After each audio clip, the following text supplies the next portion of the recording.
Everyone, welcome to our channel, Rebecca, Stu, and the Crew. I'm Rebecca, and today we have some really easy DIYs for you. So let's go over the supplies first for our first and second project, which is pretty similar. So we'll use a lot of the same items. We're going to be needing a dowel rod, some of these wooden bumblebees from Dollar Tree, a picture, a printout, or a calendar page, whichever you like. We're going to recycle some old calendar pages. We'll need some ribbon, some scissors, some black paint, and a paintbrush. I'm also going to be using some hot glue. We'll need this wood palette sign from the Dollar Tree, some buttons. We're going to use some Mod Podge and a sponge brush, also a sanding sponge, a razor blade, and let's get crafty. So the first thing we're going to do is we need to separate this wood palette sign so we get 3 pieces and we can make 3 different projects out of $1.25, which is a great bargain. So what we're going to do is take a flathead screwdriver or a pair of scissors and just lightly pull out those staples from the back. You can hang on to that twine if you like for another project. It's a nice long piece, so there's no reason to throw it out. You can definitely use it as a hanger for another project. And we're just going to set that aside, throw out those staples. We won't need them. Now we have our 3 separate palette pieces. We're going to choose which pictures we would like, either from the internet, coloring book pages. And like I said, I'm just going to use an old calendar page. So what I'm going to do is just lay my wood palette sign where I would like it to be. And then along the edges with my finger, I'm just going to kind of score that edge so I know where I'm going to want to place my wood palette sign in order to trace around it so that I can get it exactly where I want it for the picture that I am making. Then I'm just going to go over it with some an ink pen, a marker, pencil, anything will do. It doesn't really matter. You just want to mark those edges to give you a nice straight line to be able to cut.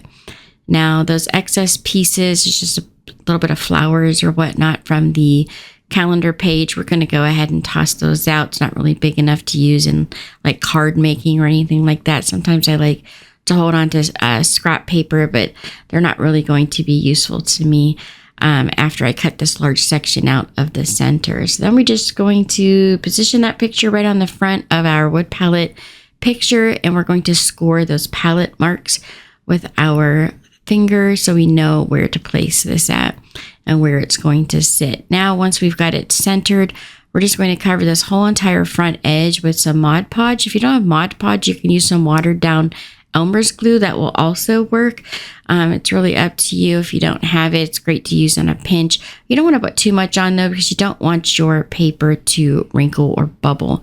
Then we're going to go over the score lines here with the razor blade and just keep going along the edges until you get that tiny little piece of paper out of the center. So if you just keep scoring it, eventually it starts to lift out of the middle. As you can see, I'm getting some tiny little bubbles underneath of the paper.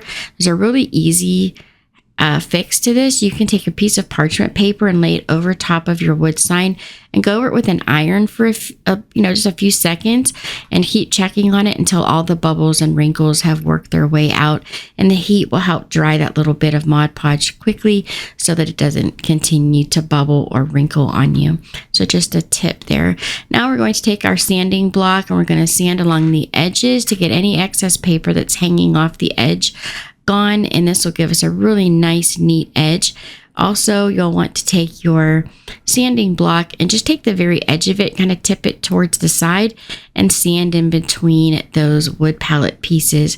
Cleaning up those edges and paying attention to that detail really makes this look like a really cute wood palette sign. So originally I was going to use thumbtacks to attach the ribbon.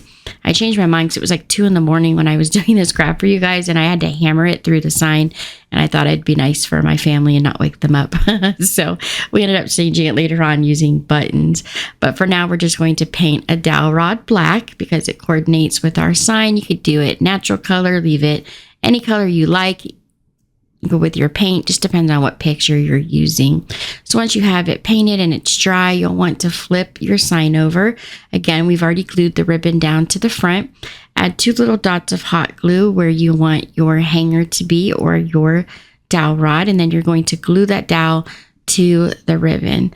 Once you have that glued into place, make sure it hangs over to the side and that your ribbons are nice and straight. Then you're just going to pull that ribbon down over the dowel rod to the back and glue those end pieces down. Now, if you notice, while I'm gluing the ribbon down, I hold on to that dowel rod. I don't want to move it out of place, and I don't want it to be have the ribbon glued on too tight on one end and then have the dowel rod kind of sitting at an angle. So that's why I'm holding on to it while I pull the ribbon down to glue it into place to make sure that the dowel stays nice and straight all the way across. And that glue will come through that ribbon, so have something you can use to push that ribbon down initially so you don't burn yourself. And again, I just use buttons to cover up those push pins there, so it's going to look a little different in the finished product here. But now we're taking another piece of ribbon and we're just going to create a bow. I always start with a large bow and then I just keep pulling it down until I get the loops the size that I want them to be. And then we'll clean up those bottom pieces by folding them in half and cutting at an angle to create those cute little notches in the bottom of the ribbon. You can burn the edges with a lighter if you feel like it's going to fray. Mine looked okay, so I didn't bother with that step. So now we're just going to take some hot glue and glue that ribbon right to the center of the dowel rod at the top. And then take that sticker piece off of the back of that wooden bumblebee. It's not going to be strong enough to hold this long term. So we're going to go ahead and use some hot glue to attach it to the ribbon in the center. And once you have that glued down and it's dry, then your first one is done. I told you these are super simple, but they're so cute when they're finished. So now for our second one, again, we're going to use another calendar page. So I'm just going to trim around the edges just like I did with the last one. I just marked this one with the scissors, and then I made sure it was just a little bit larger than the palette sign so that I had enough to completely cover that wood palette, considering those spaces between where I'm going to make the grooves and everything. So you might want to cut it just a tiny little bit bigger and then just trim it with the sandpaper when you're done. So again, we're just going to cover the whole thing with either Mod Podge or some watered down Elmer's glue. Attach your picture. Again, use that little tip with the parchment paper and iron. If you get wrinkles, if you notice, I have a lot of wrinkles in this one, but when I'm finished, I have no wrinkles in it. And that's because I went over it with the iron to get rid of those wrinkles. And it really is like a magic cure, because I am terrible with Mod Podge. Like, I like to use it for like the strawberry sign we made, or I'm sorry, the watermelon sign we made recently. I used that napkin and it really wrinkled on me, but using the iron, I was able to smooth out all the wrinkles, and it is laid down perfectly, and I look like a Mod Podge paper napkin professional, and I definitely am not that. So it's a great tip. So make sure you guys use that. So again, we're going to clean out those little edges there, go around the whole thing with our sanding block. And then we're going to attach our ribbon. So I've already cut the ribbon down to size and notched the ends. We're just going to attach the ribbon to the front using the hot glue.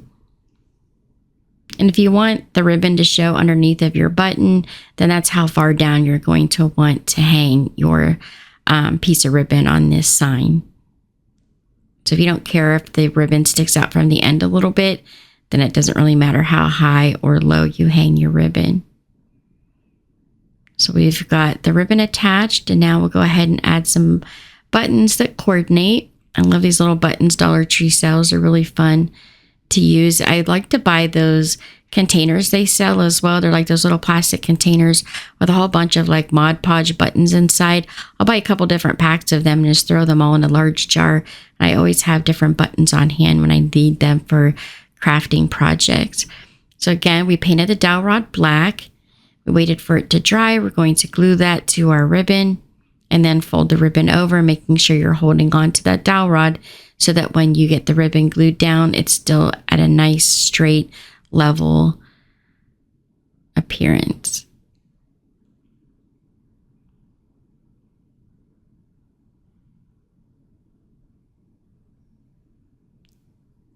And so we're going to add another bow to the center of the dowel, just like we did for the last one.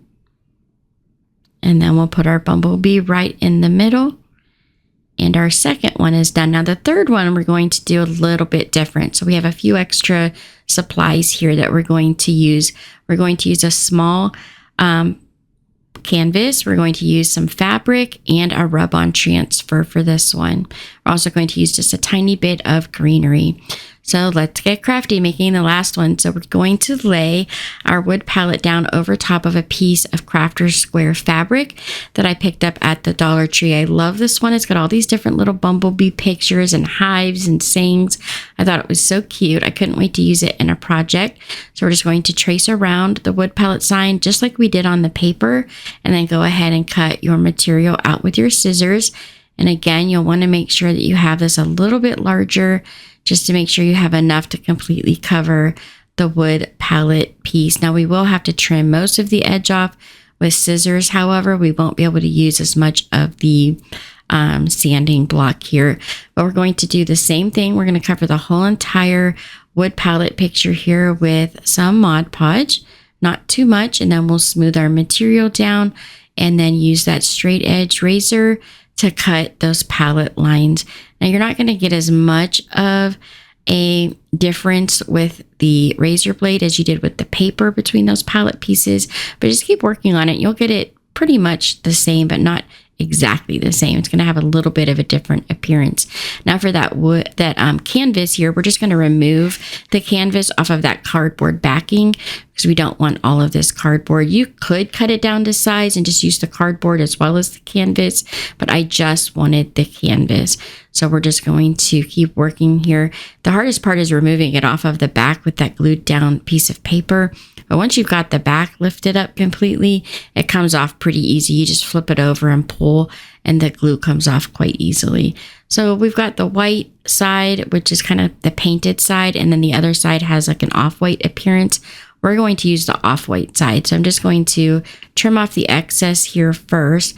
Once I figure out which transfer I'm going to use, then I cut the canvas down so it would fit in the middle of the palette sign, and then just go ahead and put your transfer on. So I had these really cute bumblebee transfers, and that one set of transfers that the Dollar Tree sells has like different flowers and bumblebees in it, which I thought was really cute. So we'll use the bumblebee one and just put this right on the back of the canvas. It goes on quite easily. And then we'll center this on our picture and just attach it to the fabric now that it has dried with 4 dots of hot glue, 1 in each corner. And pull that canvas nice and tight. You don't want any wrinkles or bubbles underneath of it. So now we want to hide any imperfections in cutting out the square. It wasn't exactly the straightest cut in the world. I'm just, did my best. So we're just going to cover that up with 4 buttons in the corners, and now no one's the wiser if it was straight or not. Definitely just hide what you've got if you make any mistakes. So then we're going to take a little bow here and add that to the top of the canvas, and we're going to actually layer it. And then I took 2 small pieces of greenery and actually glued those down underneath of the bow on either side. So there's just a little bit of leaves under each side of the bow. We're going to put our hanger on just like we did with the last 2, and then attach bumblebees to the top of our ribbon instead of buttons. We've already used the buttons on the canvas, so I didn't want to use too many buttons there and make it look a little weird.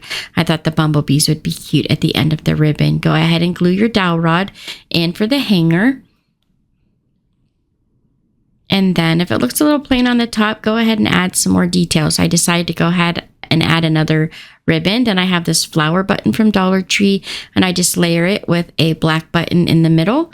And that's it. All 3 projects are done. I told you these were super simple. You can create each one of these in about 20 minutes tops. It doesn't take any time at all. In an hour, you can create all 3. Thank you guys so much for watching. I hope you liked today's DIY. Don't forget to subscribe, like, and share. And here are some other videos from our channel you might also enjoy. Have a great day, everyone. And don't forget to check back tomorrow to see what's new at the Dollar Tree.